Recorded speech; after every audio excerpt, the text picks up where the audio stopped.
पनवेल महापालिका निवडणुकीसाठी शिवसेनेच्या 27 इच्छुक उमेदवारांच्या मुलाखती घेण्यात आल्या आहेत.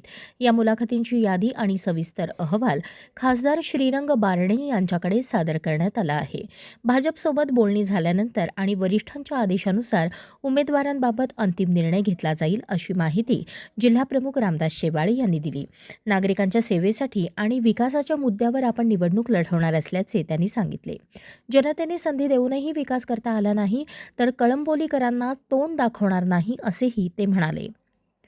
तसेच 500 स्क्वेअर फुटांपर्यंतच्या घरांना मालमत्ता कर माफ करण्यासाठी पाठपुरावा केला जाईल, असे आश्वासन रामदास शेवाळे यांनी दिले. आमचे माननीय नेते एकनाथजी शिंदे साहेब यांनी अलायन्स केलेलं आहे की आपल्याला राज्यामध्ये सगळ्या 29 महानगरपालिकेच्या निवडणूक आहे, त्यामध्ये आपल्याला महायुतीसोबतच जायचं आहे, हा त्यांचा आदेश आहे.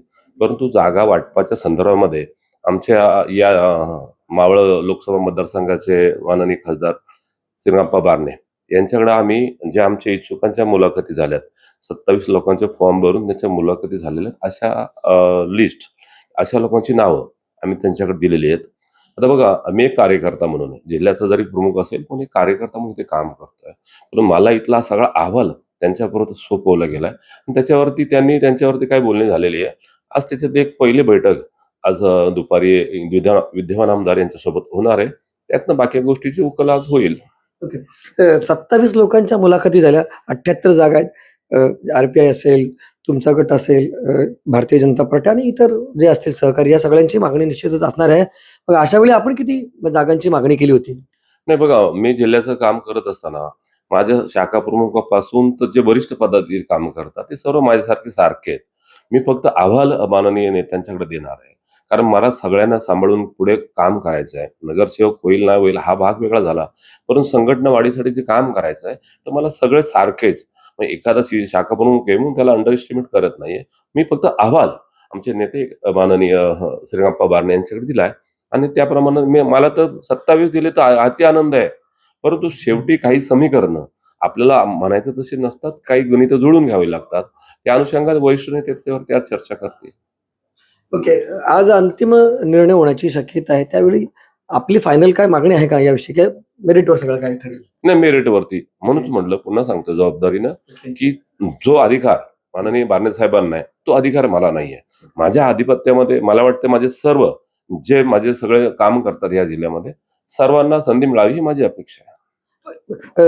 प्रभाग क्रमांक 8 मधून, कळंबोली प्रभाग क्रमांक 8 मधून स्वतः आपण देखील या ठिकाणी निवडणूक लढवणार आहात. अर्थातच आपली सीट फायनल झाली असं आम्ही मानतो आता, नाही का?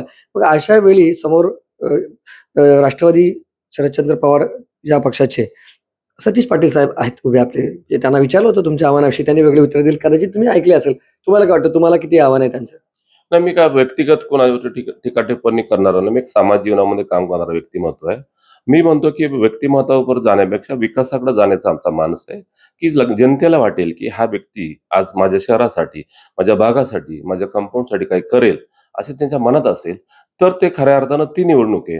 आणि आपण पाहतोय की लोकशाहीच्या अधिकारामध्ये ही निवडणूक होते, ही आपल्या व्यवस्थेची निवडणूक आहे. म्हणजे आपल्या प्रांगणापासून तर आपण डस्टबिनचा कचरा उचलण्यापासून जे काम करते व्यवस्था, म्हणजे ती महानगरपालिका, अशा व्यवस्थेची निवडणूक आहे, पुन्हा व्यक्तिगत व्यक्तीची नाहीये.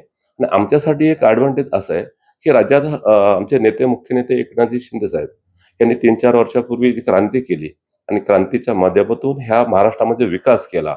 अनेक गोरगरिबांच्या योजना, लाडकी बहीण असेल, महिलांना 50% आरक्षण असेल, वारकरी संप्रदायाला तिकडची पंढरपूरची सेवा, ती सेवा असेल, कुठलाही सण असेल त्या सणाला जाणारा टोल माफी असेल, असंख्य आहेत. म्हणजे तुमच्या थोडक्या वेळात सांगण्यापुरते नाहीत. आमचा खऱ्या अर्थानं फोकस तो आहे. आणि जी शिकवण आम्हाला एकनाथ शिंदे साहेबांनी केलंय की आपण नगरसेवक होतोय, नागरिकांच्या सेवेसाठी होतोय. आपल्याला काय कुठल्या टेंडरसाठी किंवा काय ह्याच्यासाठी नगरसेवक पदाचं जायचं नाहीये. हे समाजाची सेवा करण्याची संधी ह्या कळंबोलीकरांनी द्यावी आणि त्या संधीचं सोनं करण्याची ती आमची ताकद आहे. मग नगर विकास खातं आमच्याकडे आहे. आपण पाहत असाल की शास्ती कर असेल, मालमत्ता कर असेल, आमचा मानस आहे नवी मुंबईचं अनुकरण करावं. म्हणजे 300 फुटापर्यंत मालमत्ता कराला माफ केला, 500 फुटापर्यंत मालमत्ता कर माफ करता येईल का? इकडे महानगरपालिकेमध्ये सत्ता आमची भारतीय जनता पार्टी, शिवसेना, राष्ट्रवादी अलायन्स युती आली, तर ह्या माध्यमातून सरकार, इथे एक सरकार आहे, राज्यात एक सरकार आहे, आणि दिल केंद्रामध्ये एक सरकार आहे. मग अशा काही गोष्टी आहेत की गोरगरीब, कष्टकरी जनता ह्या कळमली शहरामध्ये राहतोय. आपल्याला माहिती आहे, माथाडी कामगार असेल, बी-एस-टी, एस-टी, ड्रायव्हर, मोटर मालक असा बहुसंख्य मध्यमवर्गीय लोक इथे राहतात. अशा व्यक्तिमत्त्वांना 500 पर्यंत जर मालमत्ता करात सवलत दिली, आमचा मानस आहे, की सर्वसामान्य माणसाला ह्याचा कसा फायदा होईल? कारण सत्तेचा फायदा ह्या गोरगरीब जनतेसाठी करून घेण्याचा आमचा मानस आहे. महानगरपालिकेमध्ये अलायन्स आहे. काही भाग आम्ही पुढे गेलो राज्यामध्ये नगरविकास खातं आमच्याकडे आहे. या माध्यमातून गोरगरिबांची काही सेवा करता येईल का? आमचा एजेंडा तो आहे. विकासाच्या मुद्द्यावर आम्ही बोलणार आहे. समोर काय आहे ह्याच्याशी आम्हाला काय घेणं-देणं नाही. जे समोर होते त्यांनी 5-7 वर्षात काय केलं हे जनतेला माहिती आहे.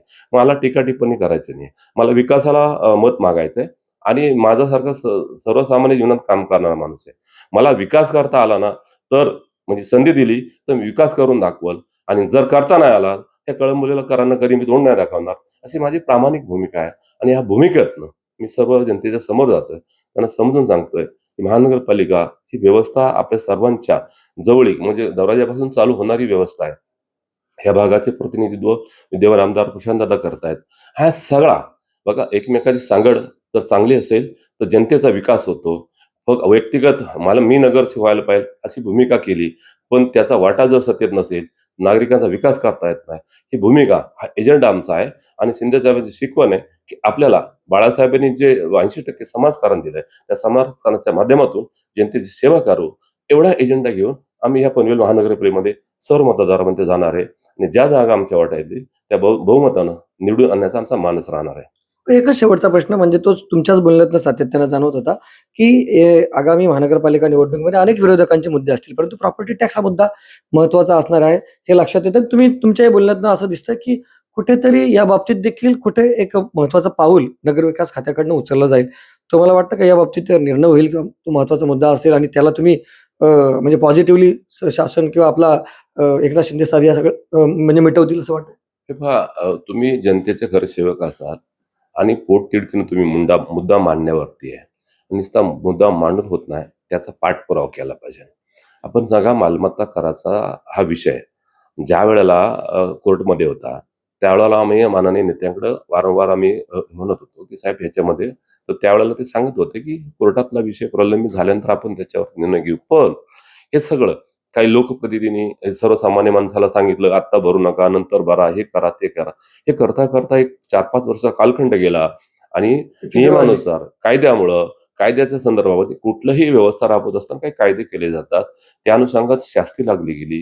करोडो रुपयाची शास्ती ह्या पनवेलकरांच्या माती काही लोकप्रतिनिधीच्या ह्या गैरसमजीतनं लागली. आम्ही साहेबांच्याकडे विषय घेतला.